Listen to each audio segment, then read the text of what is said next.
Madame Desbiens, vous êtes à l'île d'Orléans aujourd'hui. C'est quoi le plan de match? Ah, le plan de match, c'est d'être sur le terrain, comme on l'est depuis 22 mois, mais en principe, on rencontre les gens, on rencontre les milieux communautaires, les milieux culturels, les milieux agricoles, le milieu des affaires et les gens dans les maisons. Donc, c'est un travail de terrain, mais vraiment, j'adore, même si on voulait pas d'élections, tout le monde le sait. On le sent aussi sur le terrain que les gens sont las d'entendre parler encore d'élections. Mais comme on est obligé de le faire, bien, on le fait avec plaisir, puis on est à la rencontre des gens. Ça faisait longtemps qu'on les avait pas vus en chair et en os, ça fait du bien. Quels sont les enjeux qui vous interpellent sur l'île, là? Ah, sur l'île ici, évidemment, il y a l'érosion des berges. Tout le monde est préoccupé par le côté sud de la rive du côté sud en particulier, qui est particulièrement endommagée. Donc, ça fait 20 ans que le gouvernement fédéral n'a rien fait pour l'érosion des berges. Donc, on souhaite évidemment amener ça sur le tapis dès notre entrée, notre retour à la Chambre des communes. La culture, je pense au manoir Mauvier-de-Genêt, je pense à l'agriculture également.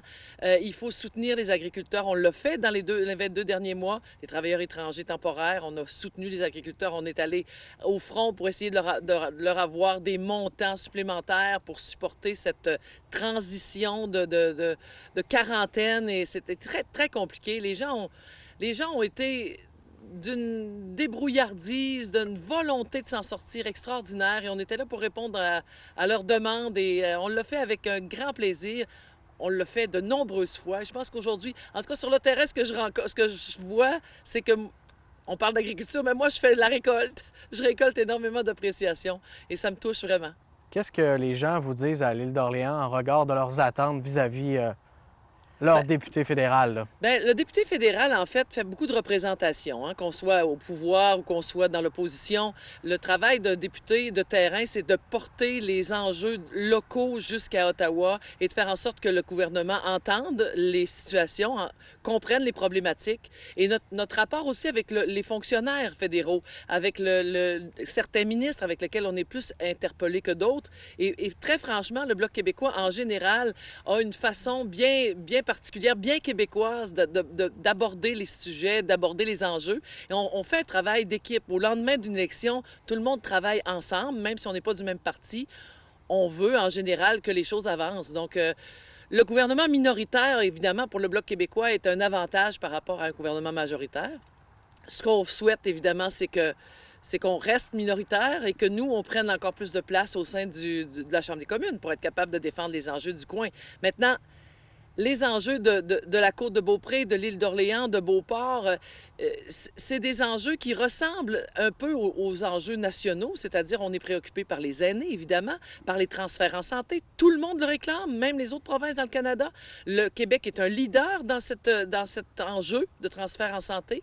Donc, on va continuer de marteler ça, quel que soit le gouvernement minoritaire qui sera devant nous. Mais il faut absolument que les aînés soient traités décemment. On a vu trop de malheur, trop de détresse et on en voit encore. Donc, les réseaux communautaires également, on a des comment dirais-je, on a des préoccupations qui sont encore très présentes et qu'on n'a pas fini d'en voir. Donc, il faut vraiment être en place, avoir des dossiers en main qu'on connaît et plusieurs ont été réglés. Je me plais quand même à dire, en toute modestie, qu'au-dessus de 1000 demandes ont été faites au bureau de la députée depuis 22 mois et que sur les 1000, on en a presque 700 qui sont réglés, dont la plupart sont réglés, je dirais peut-être 90 des 700 dossiers qui sont en marche sont pratiquement réglés. Ces gens-là ont apprécié, nous écrivent, nous...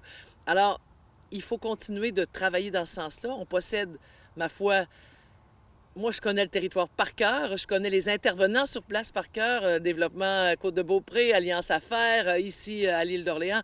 Donc, le plaisir que j'aurai, ce sera de retrouver, évidemment, les dossiers qui sont encore en voie de se régler.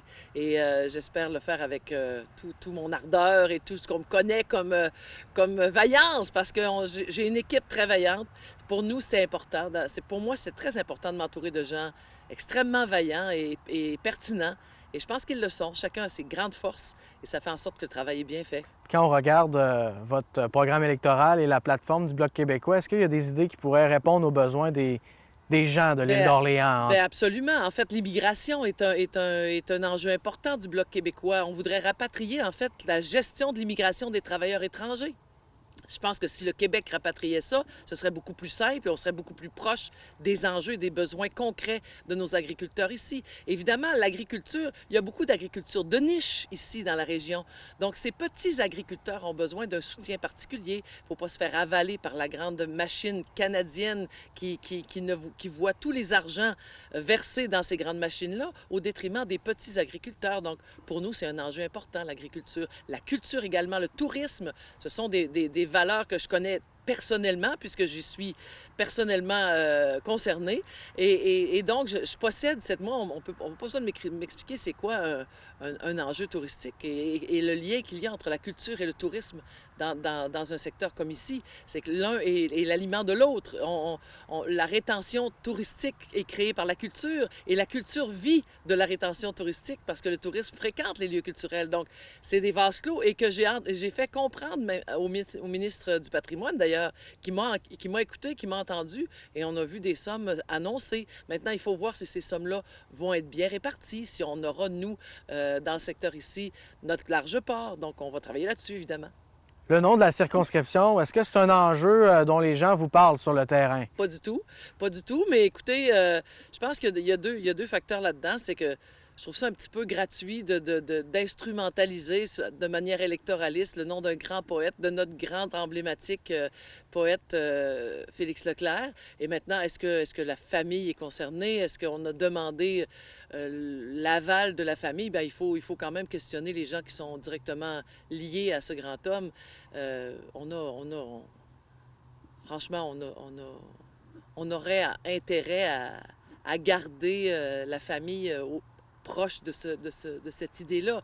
Je pense que la campagne électorale n'est pas un moment pour instrumentaliser M. Leclerc.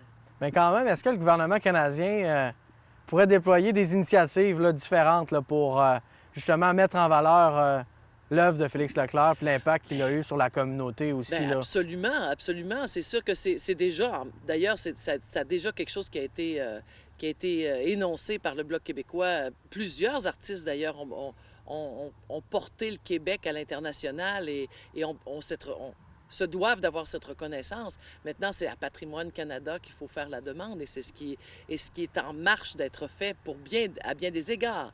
Nos grands noms du Québec sont dans nos cœurs et doivent être aussi dans le portrait international de notre région, de notre territoire. Et je pense que l'objectif premier de ces grands poètes et de ces grandes femmes aussi, parce que je pense à Pauline Julien, je pense à plus concrètement aussi des artistes plus contemporains. Il y a évidemment là un souci d'identité auprès de je dirais, d'un pan de Patrimoine Canada qui est peut-être en dormance. Donc, il faudra peut-être réactiver ça. Je m'y attarde à chaque fois que je prends parole à la Chambre des communes. D'ailleurs, je pense que maintenant, quand je me lève à la Chambre des communes, tout le monde sait que je vais parler de ma région, tout le monde sait que je vais parler des grands artistes du Québec. Et je pense que ça devient... J'ai une petite étiquette. Des fois, j'ai déjà rencontré un député québécois, je ne le nommerai pas, qui m'a dit « Tiens, voici la Fred Pellerin de la Chambre des communes. » C'est un grand plaisir, évidemment, de me faire... quand on fait ce lien-là, mais je pense que quand je prends la parole maintenant à la Chambre des communes, j'y porte avec ferveur l'identité québécoise et ça fait partie de mon moteur premier, je dirais. Une dernière question pour vous aujourd'hui.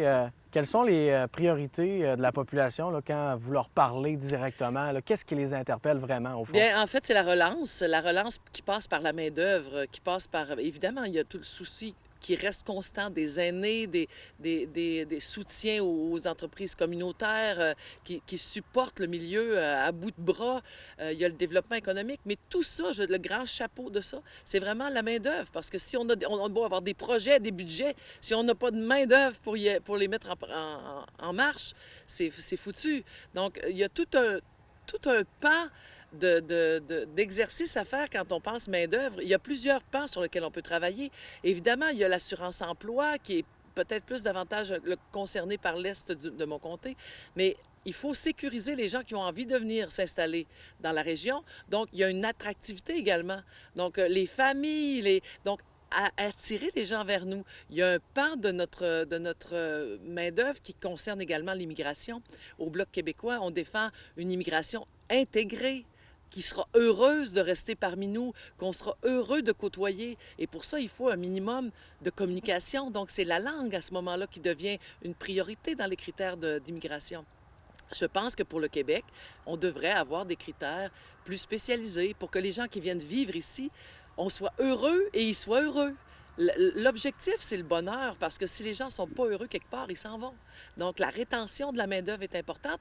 Il ne faut pas manquer notre coût parce que ça coûte cher. Donc, ce qu'on veut, c'est un budget d'intégration de la main-d'œuvre et pour faciliter l'intégration de ces gens-là qui restent ici. Évidemment, il y a un pan aussi de travailleurs étrangers temporaires et celui-là, bien, le Bloc québécois demande qu'on s'en occupe, que le Québec s'occupe de ce volet-là, évidemment en attendant toutes sortes d'autres pouvoirs qu'on aimerait rapatrier.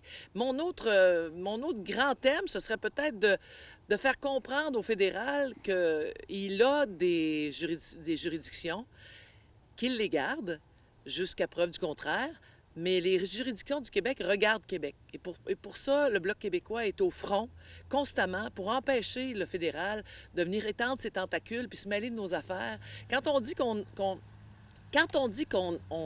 veut poser des conditions au transfert en santé, moi, je réponds à ça. Ça fait des dizaines d'années qu'on affame les systèmes de santé des provinces et du Québec. On les affame parce qu'on les coupe d'un budget qui est pourtant obligatoire du fédéral. Le fédéral devrait, en principe, selon les textes de loi, verser 50 des dépenses en santé aux provinces et au Québec. Il est à ce moment à 22-23 On lui demande 35 et sans condition. Quand ils viennent nous expliquer qu'on n'est pas bon, on n'est pas bon. On n'a pas d'argent. L'argent que vous ne nous avez pas versé, c'est là qu'est le problème.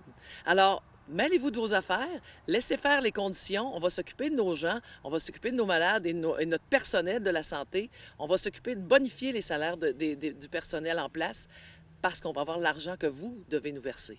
Alors nous, c'est là-dessus qu'on défend. Et ça fait l'unanimité de toutes les provinces. Donc, il y a là un débat important qu'on aura tout de suite à la rentrée. C'est urgent, imminent. On le voit, il y a des urgences qui ferment, il y a des services de soins intensifs qui ferment en région. C'est très alarmant. Il faut vraiment régler le problème. On ne lâchera pas le morceau.